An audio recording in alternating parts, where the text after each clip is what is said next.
Hi friends. இது செவ்வாய்க்கிழமை காலையில ரொம்ப நாளுக்கு அப்புறம் மார்னிங் விளாக் வந்து எடுத்திருந்தேன். ஏதோ கொஞ்சம் எனர்ஜியா, ஃபாஸ்ட்டா இருந்த மாரி தான் இருந்தது. அதுக்கப்புறம் கொஞ்ச நேரம் கழிச்சு வெயில் அடிக்கிற வெயில்ல அப்படியே வேர்த்து கொட்டி கொட்டி அப்படியே ஒரு மாதிரியா ஆயிப்போச்சு. உங்க ஊர் சைட்ல வெயில் எப்படி இருக்குன்னு சொல்லுங்க.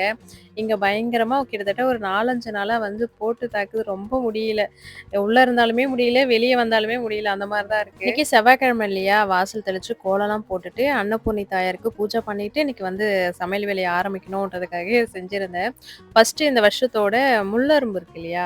முள்ளரும்பு தானே சொல்லுவாங்க. எனக்கு எல்லாம் மல்லி, முல்ல ஆ ஏதோ எல்லாமே வந்து ஒண்ணா சொல்லுவேன். முள்ளரும்பு இருக்கு இல்லையா? அதான் வந்திருந்தது. நல்லா பார்க்கறதுக்கு நல்லா இருந்தது. நேத்து வாங்கி கட்டி வச்சதுனா, அன்னைக்கு தலையில வச்சுக்கிட்டு வேலை செய்யலான்னு செஞ்சிருந்தேன். அதுக்கப்புறம் வெயில் டைம்ல வந்து பார்த்தீங்கன்னா, வேர்த்து கொட்டுறதுனால தூக்கி கொண்டே போட்டு, தூக்கி ஓரம் போட்டுட்டேன். அந்த மாரி தான் இருக்கு. நான் ஏதாவது ஒண்ணு நான் செய்யலான்னு நெனைப்பேன். அதுக்கு வந்து முட்டுக்கட்டை போடுற மாரி ஏதாவது ஒரு விஷயம் நடக்கும். அந்த மாரி தான் நான் வத்தல்லாம் போட மாட்டேன். எங்க நாத்தனார் தான் வந்து போட்டு குடுத்துருவாங்க. இந்த வருஷம் தான் கொஞ்சமா சரி வத்தல் போடலாம் அப்படின்ற மாரி நெனச்சுட்டே இருந்தேன். போன வாரம் சனி, ஞாயிறு போட்டுடலாம் அப்படின்ற மாரி ஏதாவது வாங்கிட்டு வர சொல்லும். மாவு, ஜவ்வரிசி இதெல்லாம் நான் நெனச்சுக்கிட்டே இருந்தேன். சனிக்கிழமை, ஞாயிற்றுக்கிழமை நைட்டே என்னவோ தெரியல. மழை பெஞ்சிருச்சு.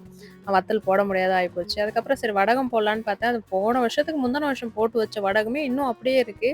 எங்க ஓரவத்தி வந்து கொஞ்சமா வடகம் போட்டிருந்தாங்க போல இருக்கு. அது வந்து குடுத்து அனுப்புனாங்க. இதை வச்சு நான் 1 வருஷம் ஓட்டிடலான்ற மாரி வடகமும் போட தேவல்ல. வத்தல் தான் கொஞ்சம் போடலான்னு இருக்கேன். இந்த வெயில் டைம்ல வந்து எதெல்லாம் போட முடியுமோ அதெல்லாம் வந்து போட்டு வச்சுக்கலாம். நீங்க வத்தல்லாம் போட்டீங்களா அப்படின்னு சொல்லுங்க. நான் வந்து ரொம்ப போடல. எங்க வீட்ல அதிகமா வந்து சாப்பிட மாட்டாங்கன்றத விட நான் அதிகமா வந்து பொரிச்சு தர மாட்டேன்.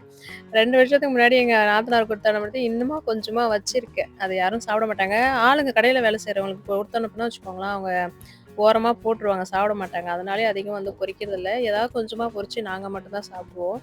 அடுத்த வாரமாச்சும் ஏதாவது கொஞ்சம் வத்தலாச்சும் போடலான்னு இருக்கேன். என்னடா இது இன்னைக்கு செவ்வாய்க்கிழமை தான் கீரை ஒடிக்கிறாங்க அப்படின்னு நெனைப்பீங்க. அது என்னவோ தெரியல மைண்ட்ல வந்து ஒண்ணு ஃபிக்ஸ் பண்ணிட்டா, அதான் வந்து செய்ய தோணும் இல்லையா? வேற எதுவும் ஐடியா கிடையாது. அதனால தான் இன்னைக்கு வந்து அந்த வெங்காயம், தக்காளிலாம் வதக்கி போட்டு இந்த கொத்து சாம்பார்ன்னு சொல்லுவாங்க இல்லையா? கீரை போட்டு, அந்த சாம்பார்ன்னு ஒரு ஃபிக்ஸ் பண்ணிட்டேன். எதுவும் காய் எதுவும் இல்ல. அதனால இந்த கீரை சாம்பாரே வச்சிடலான்ற மாரி யோசிச்சேன். அதனால தான் அதான் செஞ்சிருந்தேன். டிஃபனுக்கு வந்து பார்த்தீங்கன்னா, சப்பாத்தியும் கத்திரிக்காய், பட்டாணி வேக வச்சிருந்தேன். அது செய்யறதுக்கு உருளைக்கிழங்கு இல்லன்றதுனால, இந்த கத்திரிக்காய் போட்டு ஏதோ இதுக்கு பேர் வந்து புதுசா ரெடி பண்ணணும் நானு. அந்த மாரி தான் சொல்லி இன்னைக்கு குடுத்துருந்தேன்.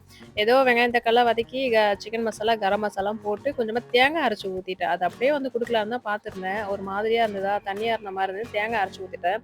ஏதோ டிஃப்ரெண்டா தான் இருந்தது. எனக்கு பிடிக்கல. வீட்ல எல்லாருக்கும் எப்படியோ குடுத்துட்டேன். குடுத்து காலி பண்ண வச்சுட்டேன். ஒரு சில ஸ்கூல்லாம் வந்து லீவ் விட்டாங்க பசங்களுக்கு. இந்த கவர்மெண்ட் ஸ்கூல்ல வந்து எக்ஸாம் தான் நடந்துட்டுருக்கு. அஸ்ஸுக்கு வந்து கொஞ்சம் லீவ் விட்டாங்க. ஒரு நாள் விட்டு ஸ்கூல் வந்து போயிட்டுருக்கு. அஜுக்கு வந்து ஃபுல் டே வந்து ஸ்கூல் நடக்குது. எல்லா வேலையும் முடிச்சுட்டு கடகடன்னு புளி கிளீன் பண்றதா உட்காந்துட்டேன். எல்லாரும் அருவாமனை வச்சு அரிவாங்க. எனக்கு அந்த மாரி அரியறதெல்லாம் செட் ஆகாது. இந்த மாரி கொட்டை எடுக்கிறது தான் செட் ஆகும்.